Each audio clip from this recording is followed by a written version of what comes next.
You've hit the ceiling. You're working harder, networking more, and checking every box, but you still feel like you're chasing a ghost.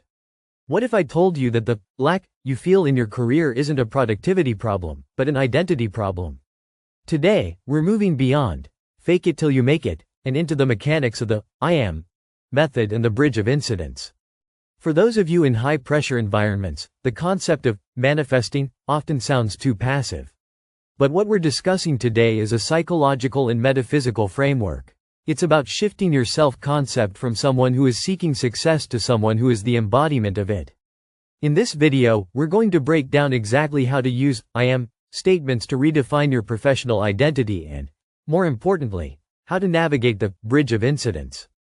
This is the sequence of events that takes you from where you are to where you want to be.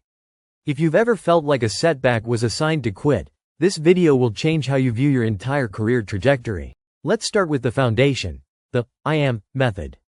In the professional world, we are conditioned to identify with our struggles. We say, I am stressed, I am overworked, or I am looking for a new role.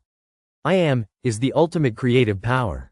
When you attach a state of being to those two words, your subconscious mind accepts it as a present moment fact. For a professional, this means you must stop claiming the state of wanting.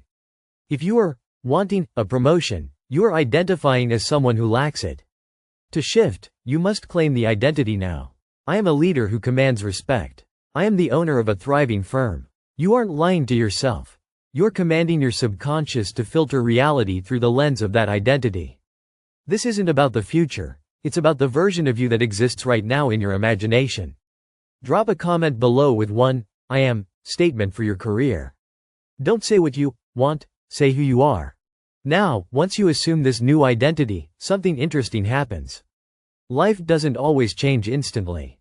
Instead, you enter the bridge of incidents. This is a natural, seemingly ordinary sequence of events that unfolds to carry you to your end goal. This might look like a sudden meeting, a random LinkedIn message, or, and this is where most people quit, a perceived setback. Imagine you've claimed the identity of a senior partner. Suddenly, you get passed over for a small project. Most people see this as failure.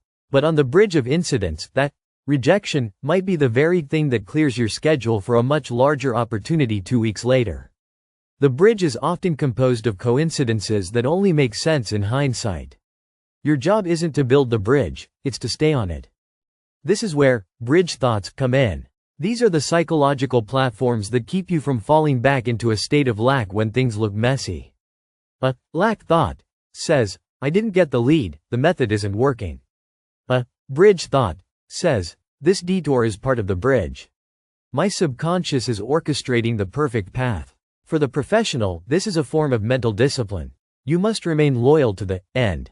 If you are truly the person you claim to be in your I am statement, then a temporary setback is just a plot point, not the finale.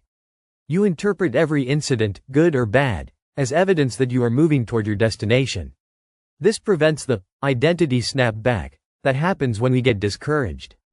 How do you apply this between back-to-back Zoom calls? First, the morning assumption. Before you check your email, spend 2 minutes in the feeling of being your ideal self. What does your coffee taste like when you're already the CEO? Second, the mental diet.